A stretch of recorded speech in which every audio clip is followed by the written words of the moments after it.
આવ્યો. દરેક સર ખૂબ જ સારું કરાવે છે. સર તમે તો ઓલરાઉન્ડર છો જ. મેથ્સના ડાયમા સર એ કિંગ છે. નટુ દાદા જે ભણાવે એ સીધું મગજમાં ઉતરી જાય છે, બીજી વાર વાંચવાનું રહેતું જ ન હતું. મેં આપણા જે લેક્ચર ચાલતા હતા એની નોટ્સ બનાવી હતી અને એ રીડ કરતી હતી. ત્યાર પછી જે PDF હતી એ રીડ કરતી હતી. ત્યાર બાદ જાલોડિયા સર છે, જેમણે ખૂબ સારું ભણાવ્યું. ચિરાગ જોશી સર છે, નિકુંજ સર છે, બધાની દરેકની નોટ બનાવી.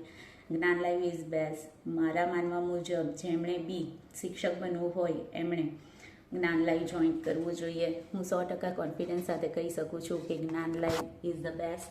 બરાબર. અને જે કોઈ પણ જ્ઞાન લાઈવ જોઈન કરશે એ ટેટ 1ની કે 2ની એક્ઝામ કે કોઈ પણ એક્ઝામ હોય એ ખૂબ સારી રીતે ક્લિયર કરી શકે છે. કેટલાક નોટ્સ છે.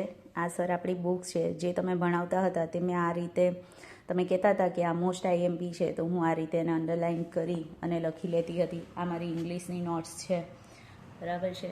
અને ત્યાર પછી મેં આ રીતે નોટ્સ બનાવી હતી કે વાંચવામાં કાંઈ મુશ્કેલી ના પડે અને ખૂબ જ સારી રીતે બધું વાંચી શકીએ ઓછા ટાઈમની અંદર. થેન્ક યુ સો મચ જ્ઞાન live, and thank you so much two every sir.